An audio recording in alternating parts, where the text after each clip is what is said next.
ETF index mutual funds నేర్చుకుని stock మార్కెట్లో రాణించాలనుకుంటున్నారా? వెంటనే ఈ నెంబర్కి కాల్ చేయండి.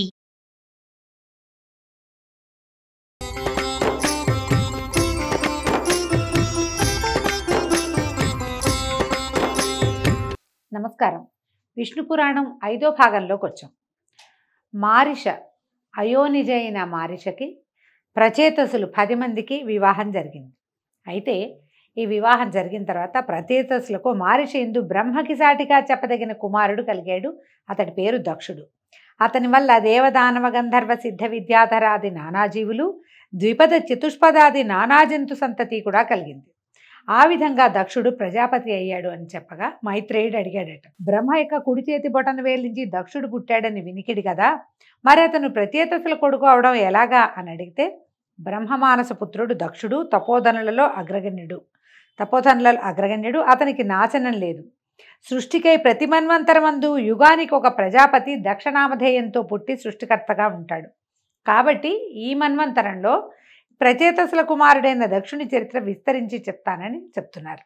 ప్రచేతస పుత్రుడైనటువంటి దక్షుడు చాలా కాలం శ్రీహరిని ధ్యానిస్తూ అసాధారణమైన తపస్సు చేసి ఆ దేవుని వల్ల చరాచరభూత సృష్టికి కర్తగా వరం పొంది బ్రహ్మ అనుమతితో ఖేచర భూచరాదిభూత సృష్టి మానసికంగా చేశాడు.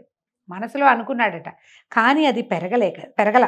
అప్పుడు భార్యా సంబంధం లేక సృష్టి పెంపు జరగదని ఊహించి వరుణపుత్రి అయిన అసిక్నిని పెండ్లాడి హర్యశ్వులు అనే కొడుకులను పెక్కుమందిని కన్నాడు. వారిని సృష్టి కార్యానికి నియోగించాడు. ఆ దశలో వారి పనికి విఘ్నం కలిగించాలని వారి వద్దకు వచ్చి వాళ్ళ దగ్గరికి వెళ్ళాడట, కుమారుల దగ్గరికి.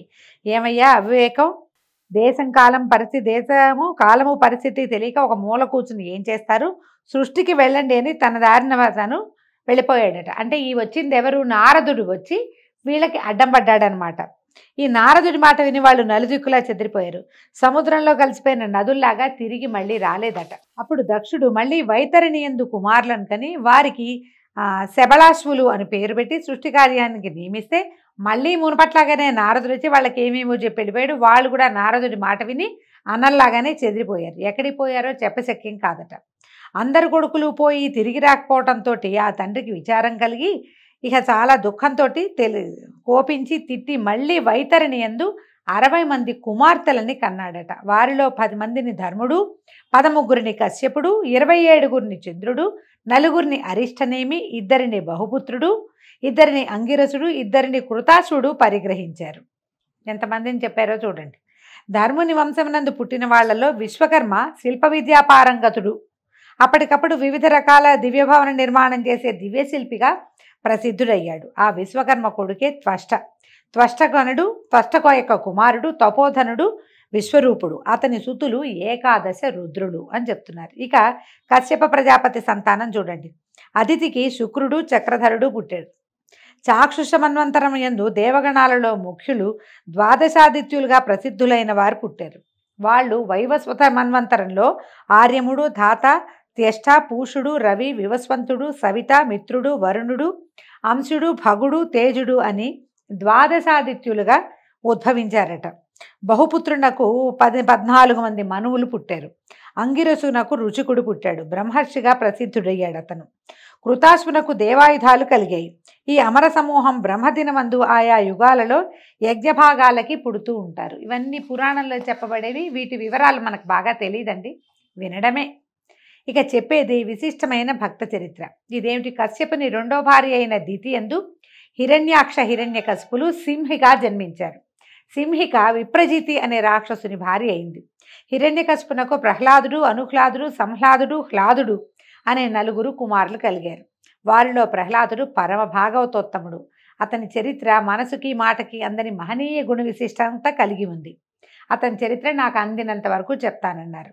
హిరణ్యకశిపుడు బ్రహ్మను గూర్చి చాలా కాలం తపస్సు చేసి ముల్లోకాలకు తన దొరతనం కలిగేటట్టుగా బ్రహ్మ వల్ల వరం పొందాడు. సకలలోక భీకరంగా పరిపాలన సాగిస్తూ యజ్ఞభాగాలన్నీ తానే పుచ్చుకునేవాడు. దాంతో దేవతలు సుఖస్థితి గతి లేకుండా అయ్యారు. అలా ఉండగా ఒకనాడు మద్యపానమత్తుడై దివ్యమణిమయ సౌధమునందు కొలువు తీరి గురువులతోటి ఉండి ప్రహ్లాదుని పిలిపించి, కుమారా, గురువులు ఏం చెప్తున్నారు? శ్రద్ధగా రాజనీతి చదువుతున్నావా? ఏది ఒక పద్యం చదువు అనగానే ప్రహ్లాదుడు చదవవలసినదే చదివాడు. అంటే విష్ణు భక్తి కన్నా విష్ణు స్తోత్రం కన్నా నేర్వవలసింది ఏముంటుంది నాయనా అని తేలికగా అన్నాడు. కొడుకు మాట ఆ తండ్రికి శూలం పొడిచినట్టు వినిపించి కోపించి కళ్ళెర్రజేసి కొడుకుకి దగ్గరలో ఆసనాసీనుడైన గురువుని చూసి, ఏమయ్యా నువ్వు గురువా? జాతికి బ్రాహ్మణుడు గాని నీతికి కాదు, పసిపిల్లవాడికి నువ్వు చెప్పే విద్య ఇదా? ధనుజ కంటకుడైన ఆ విష్ణువుని గురించి చెప్తున్నావా?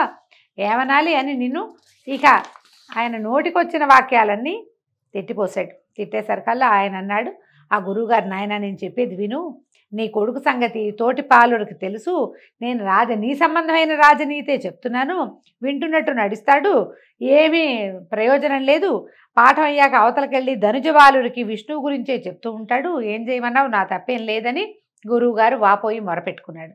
హిరణ్యకశిపుడు కుమారుని అదిలించి, ఇదిగో ఈనాటి నుంచి గురువు చెప్పింది బుద్ధిగా నేర్చుకో, ఇంకా విష్ణువు అవి మా పేరెత్తదు, మన వంశానికి విరోధి అయిన ఆ విష్ణు ఘోష నీకు తగదు, మన ఇంటా వంట లేని బుద్ధి ఇది మంచిది కాదు, విష్ణువు నాకంటే గొప్పవాడు ఎందుకయ్యాడు, ఎక్కడో దాక్కుంటున్నాడు, ఈ ముల్లోకాలకి అధిపతిని నేను, నా పేరే జపం చేయాలని గట్టిగా బుద్ధి చెప్పి కుమారుణ్ణి గురువుతో పంపాడు. ఇంటికి వెళ్ళాక తర్వాత గురువు బుజ్జగించి ప్రహ్లాదుడికి, నాయన మీ నాన్న బ్రహ్మ గురించి తపస్సు చేసి ముల్లోకాలకి ప్రభువుగా వరం పొందాడు, విష్ణువు పేరెత్తితే ఒప్పుకోడయ్యా, కాబట్టి నీతి శాస్త్రం చదువుకో, విష్ణునామం వద్దు నీకు, శాస్త్రం చదువుకోమంటే ప్రహ్లాదుడు అన్నాడు, మా నాన్నకి పుట్టిన వెరితనమే మీకు కూడా అబ్బినట్టుంది, సకల లోకాధిపతి విష్ణువుని కాదని ఇంకొకడని చెప్పడం అజ్ఞానం కాదా?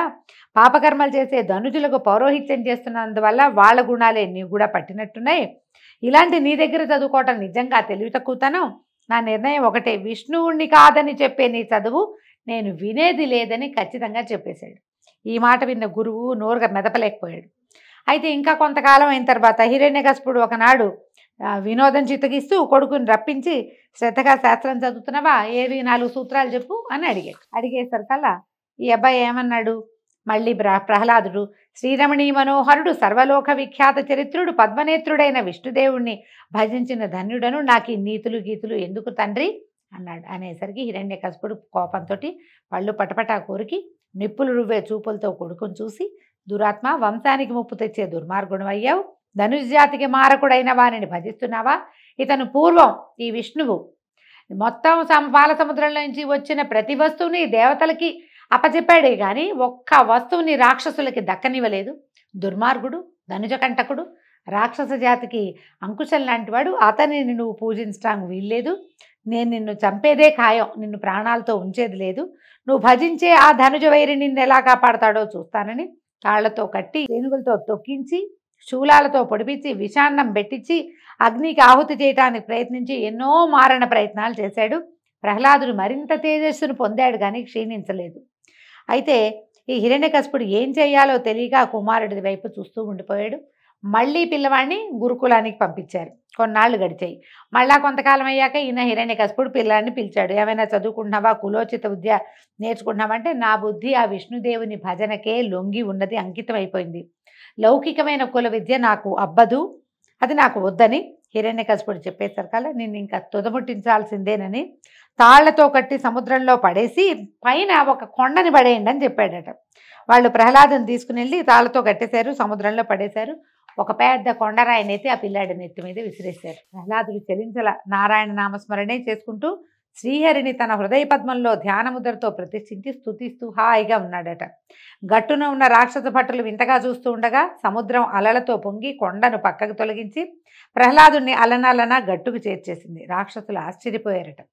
సర్వశక్తి సంపన్నుడైన శ్రీహరి సంరక్షుడై ఉన్న భక్తునకు కొండలు బండలు ప్రమాదకరాలు అవుతాయా?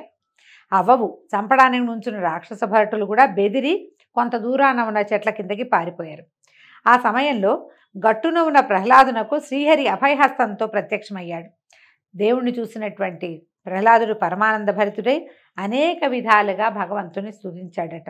ఆ స్తుతి విన్న హరి ప్రహ్లాదుని ఒంటిని నిమిరి, నాయనా, నువ్వు బాల్యంలో ఉన్నవాడివైనా కూడా నీ తండ్రి చేసిన దారుణ కర్మకి బెదరకుండా మనసా నన్ను వదలక భక్తియుక్తుడివై ప్రవర్తిస్తున్నావు, నువ్వు కోరిన వరం ఇస్తాను అడగమంటే, అప్పుడు ఈయనేమన్నాడు, ఏ జన్మలోనూ నీ పాదభక్తి వదలని మనస్సు కలవాడనే ఉండేలాగా అనుగ్రహించు తండ్రి నన్ను అని అడిగాడట. ప్రహ్లాద, నీకు మరి జన్మ లేదు, నీ ఈ ప్రవర్తన విష్ణు భక్తులకు మేల్బంతి అయింది, ముక్తి నీ చేతి బంతి, పాపం నీ చుట్టుపక్కలకి చేరదు. కాబట్టి నా యందు నీ భక్తి గురించి అలా ఉండని ఇంకో వరం కోరుకోమన్నాడు. కోరుకోమంటే ఇప్పుడు ప్రహ్లాదుడు అడిగాడట, నా తండ్రి అహంకారంతో నిన్ను ద్వేషించి నన్ను హింసించాడు. నా ప్రార్థన మన్నించి అతని చెడుదనాన్ని పోగొట్టి పుణ్యాత్ముని చేయవలసిందిగా నా కోరిక. అంటే సరే, నీ తండ్రి పుణ్యమార్గం చేరే మార్గం నేను చూస్తాను. ఇంకో వరం అడగంటే నేను సంసారినైనా పురుషార్థాలు 4టిని ధర్మ ప్రవృత్తితో నీ భక్తి చేయూతగా సాధించేవాడిని అయ్యేటట్టుగా వరం అనుగ్రహించమని ప్రహ్లాదుడు కోరుకున్నాడట. తథాస్తు అని ఆశీర్వదించి విష్ణుమూర్తి ప్రత్యక్షమై అదృశ్యుడైపోయాడు. ప్రహ్లాదుడు చిట్టి నడకలతోటి నగరంలోకి ప్రవేశించి తండ్రి దగ్గరికి వెళ్ళి నుంచున్నాడు.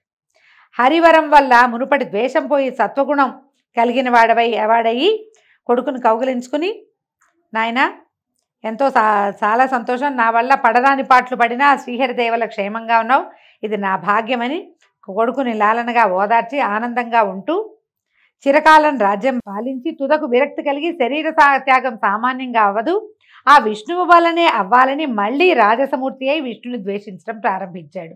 కొంచెం కథ ఒక్క వాక్యం కొత్తగా ఉంది చూడండి. తర్వాత ఏమైంది, ఒకనాడు నిండు సభలో లోకభీకరమైన అట్టహాసము ఒకంతసేపటికి స్తంభం విరిగింది. దానిలోంచి నరసింహమూర్తి ఆవిర్భవించి హిరణ్యకశిపుని సంహరించి ప్రహ్లాదుని రాజాభిషిక్తుని చేశాడు. భాగవతంలో కథ ఎట్లా కనపడుతుంది, తండ్రి బెదిరిస్తే ఎక్కడైనా భగవంతుడు ఉంటాడని ఈ స్తంభంలో కూడా ఉండగలడని ప్రహ్లాదుడు చెప్పేసరికి ఆ స్తంభం హిరణ్యకశిపుడు విరగొడితే అందులోంచి నరసింహమూర్తి ఆవిర్భవించాడని చెప్తారు. ఈ విష్ణు పురాణంలో కొంచెం భేదంతో పాఠభేదంతో ఇలా కథ చెప్పబడుతోందన్నమాట. తర్వాత హిరణ్యకశిపుడు నరసింహమూర్తి చేతిలోనే మరణించాడన్నది మాత్రం ధృవమే ఇందులో కూడా. తర్వాత ప్రహ్లాదుడు పెరిగి పెద్దవాడై చిరకాలం ధర్మ మార్గాన ప్రజానురంజకంగా పరిపాలించి పుత్రపౌత్రాభివృద్ధితో ఆనందంగా ఉంటూ వైష్ణవ భక్తాగ్రగణ్యుడిగా ప్రసిద్ధుడయ్యాడు. అయితే పౌర్ణమి, అష్టమి, ద్వాదశి, అమావాస్య ఈ 4 తిథులలో ప్రహ్లాద చరిత్ర చదివేవారికి, వినేవారికి, వినిపించేవారికి కూడా అభీష్ట సిద్ధి, గోదాన భూదాన ఫలితము కలుగుతుంది అని చెప్పి ఈ రకంగా ప్రహ్లాద చరిత్రని మైత్రేయుడికి తెలియజేశాడు పరాశరుడు. ఆ ప్రహ్లాదునకు సంతానం ఉన్నారు. విరోచనుడు, ఆయుష్మంతుడు, శిబి, భాస్కరుడు అని 4 కుమారులు. విరోచనుని కుమారుడు బలి. బలికి బాణాసురుడు మొదలైనటువంటి 100 కుమారులు ఉన్నారట. ప్రహ్లాదుని వంశమునందు పుట్టిన వారే నివాత కవచులు అనేవాళ్ళు 3 కోట్ల మంది ఈయన వంశంలోనే జన్మించారట. హిరణ్యాక్షునకు జర్ఝరి, శకుని, భూత సంతాపనుడు, మహానాగుడు, మహాభాగుడు, కాలనాభుడు అని 6 కొడుకులు. కశ్యపుని మూడవ భార్య అయిన ధనువుకి 13 కొడుకులు పుట్టారట. వాళ్లలో పెద్దవాడైన వైశ్వానరునకు కాళిక, పౌలోమ అనే 2 కుమార్తెలు ఉన్నారట. వాళ్ళు మరీచికి భార్యలయ్యారట. ఆ 2 సంతతే కాలకేయులు, పౌలోములు అని 60,000 మంది. మనం కాలకేయ పేరు విన్నాం కదా, ఇవి పురాణాంతర్గతమైన పేర్లేనండి. వీళ్ళు ఎవరికి పుట్టారు, కాళిక అనే ఆవిడికి వైశ్వానరుడైన ఆయనకి కలిగిన సంతానమట. అయితే వీళ్ళు రాక్షస సంతతిగానే మనకి కనపడతారు, ధనువు యొక్క సంతానంగా కనిపిస్తారు. ధనువు సంతతిలో వాడే అయినటువంటి విప్రచిత్తికి సింహిక యందు త్రియంసుడు, శల్యుడు, నభండు, వాతాపి, ఇల్వలుడు, నముచి, ఖస్యముడు, అంధకుడు, నరకుడు, కాలనాభుడు, స్వర్భానుడు, వక్రయోధి అనేవాళ్ళు పుట్టారు. ఇల్వలుడు, వాతాపి 2 పేర్లు వింటాం.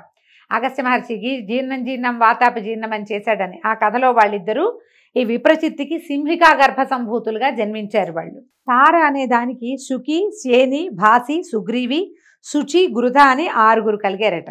ఈ 6లో శుకికి శుకాలు అంటే చిలకలు, శేనికి శేన కపోతాలు, శేనం అంటే డేగ, కపోతం అంటే కపావురము, శుచికి జలపక్షులు, ఈ బాతులు లాంటివి నీటిలో తిరిగే పక్షులట. తర్వాత సుగ్రీవికి అశ్వ, ఉష్ట్ర, గార్ధపాలు. అశ్వం అంటే గుర్రము, ఉష్ట్రం అంటే ఒంట, గార్ధమం అంటే గాడిదలు కలిగాయి. అంటే ఈ వీళ్ళకి మానవ సంతతికే వీళ్ళల్లో కొన్ని వరప్రభావం వల్ల జంతుజాలం కూడా, పక్షులు అవన్నీ కూడా వీళ్ళకే కలిగినాయి అన్నమాట. వినతకు అనూరుడు, గరుడు పుట్టారు. గరుడు సర్పాసనుడు, విష్ణువుకి వాహనమయ్యాడు. అనూరుడు సూర్యుడికి రథసారథిగా మారాడు. సురసకు 1000 లెక్కను విషపూర్ణములైన సర్పాలు పుట్టాయి. కద్రుబకు శేష, వాసుకి, కాలనాభ, శంఖ, పద్మ, మహాభోగ, శంభ తక్షకాదులు 1000 మంది నాగరాజులు పుట్టారు. వీళ్ళందరూ గరుత్మంతుడికి వసులయ్యారు. క్రోధవశ అనే దానికి క్రోధమూర్తులు, పెద్ద పెద్ద కోరలు కలిగినటువంటి క్రూర జంతుజాలాలు పుట్టాయి. సురభికి గోవులు, మహిషాలు పుట్టాయి. ఇలకు యక్షరాక్షసులు పుట్టారు. మునికి అప్సరోగుణ గణాలు జన్మించాయి. అరిష్ట సంతతి గంధర్వులు. కశ్యప వంశం ఇలాగా అనేక సహస్ర సంఖ్యను పుత్రపౌత్రాభివృద్ధి కలదై స్థావర జంగమ రూపాలతో లోకములందు నిండి ఉన్నది. ఇదంతా స్వారోతిష మన్వంతరమునందు శ్రీనాథుని రాజసగుణ కల్పితమైనటువంటి సృష్టి. అదితినందనుడైన ఇంద్రుని వజ్రాయుధమునకు దైత్యదానవ సమూహం బలికాగా దితి దుఃఖిస్తూ కశ్యపుణ్ణి చాలా కాలం సంతతి కోర్కెతోటి నిరంతరం సేవించింది. అది వైవస్వత మన్వంతరం. ఆమె సేవకు మెచ్చినటువంటి కశ్యపుడు ఏమి నీ కోరిక అని అడిగితే ఇంద్రుణ్ణి చంపి శచితో సహా దేవరాజ్యాన్ని ఏలే కొడుకుని ప్రసాదించు నాథ అని అడిగిందట. అడిగితే శుచిగా ఉంటూ నియమంగా వ్రతం చేస్తూ ఉండు, నీ కోరిక కలిగిన ఎట్లాంటి కోరిక ఉందో అటువంటి కుమారుడు కలుగుతాడని చెప్పింది. అశుచిగా ప్రవర్తిస్తే గర్భం నశిస్తుందని కశ్యపుడు పుత్రదానం చేసి వెళ్ళిపోయాడు. ఈ దితి సకల విధ నియమాలు పాటించి ప్రవర్తిస్తే గర్భవతి అయింది. ఇంద్రుడికి దితి కోరిక తెలిసి కపటపు భక్తితోటి సవతి తల్లికి సేవ చేస్తూ ఉండేవాడు. అమ్మ నువ్వు గర్భాల సత్తతో ఉన్నావు, నీకు నేను సేవ చేస్తానని చెప్పి ఆమె దగ్గరే ఉండేవాడు. ఒకనాడు ఏం చేసిందట ఈ దితి, ఒకనాడు భోజనం చేసి పాద ప్రక్షాళన చేయక లోపలికి వచ్చి గర్భాల సత్తతోటి, అంటే కడుపుతోంది, బరువుగా ఉంది మనిషి, ఓపిక లేదు ఆవిడికి, జుట్టు విరబోసుకొని పాన్పు మీద వాలి నిద్రాముద్రిత అయింది. అయితే చూడండి 2 దోషాలు. భోజనం చేశాక కాళ్ళు కడుక్కోకపోతే దోషం, మంచిది కాదు. జుట్టు విరబోసుకొని పడుకోవడం ఇప్పుడు సహజంగా అందరూ చేసే పని ఇది, కానీ ఈ పని చేస్తే తప్పనమాట. ఇదే సమయమని ఇంద్రుడు ఏం చేశాడట, సూక్ష్మ రూపంలో దితి గర్భంలోకి ప్రవేశించి లోపలున్న గర్భస్థ శిశువు కెవ్వమని ఏడ్చిందట. ఏడిస్తే మారోదీహి మారుదా మారుదా అంటే ఏడవద్దు, ఏడవకండి అని చెప్పి వజ్రంతో ఆ శిశువుని 7 ఖండాలుగా నరికి వాటిని మళ్ళీ 49 తునియలుగా చేసి బయలుపడి చడి చప్పుడు లేకుండా వెళ్ళిపోయారు. వెళ్ళిపోయేసరికల్లా ఈ 49 ఖండాలు 49 రూపాలు ధరించి ఏం చేశారట, ఈ స్రావం అయింది, వీళ్ళు సంతానంగా రూపొందితే ఆవిడ ఆ పిల్లలందరినీ ఇంద్రుడి వెనకాల ఉండండి, వాడి వల్లే మీరు ఇలా అయ్యారు కాబట్టి అని వదిలిపెట్టేసిందట. వాళ్ళు ఇంద్రుడికి తోడుగా అయ్యారు. వీళ్ళు ఆమె ఇంద్రుణ్ణి సంహరించాలన్న కోరికతోటి సంతానాన్ని పొందినప్పటికీ ఇంద్రుని వల్ల వేర్వేరు జీవితాలు పొందటం వల్ల ఇంద్రునికి సహాయకులుగా మరుత్తులుగా మారారట. ఆయనతో పాటే ఉండిపోయి మరుద్గణాలుగా ప్రసిద్ధి పొందారట. మునుపు పృథువును పరిపాలకుడుగా బ్రహ్మ నియమించిన తర్వాత ఆయా శాఖలకి అధిపతులుగా కొంతమందిని నిర్ణయించాడు. ఎవరెవరిని ఏ ఏ గణాలకి అధిపతులుగా బ్రహ్మచేత నియమించబడ్డారో ఆ విషయాన్ని రేపు ఉదయం తెలుసుకుందామండి. అంతవరకు సెలవు, నమస్కారం.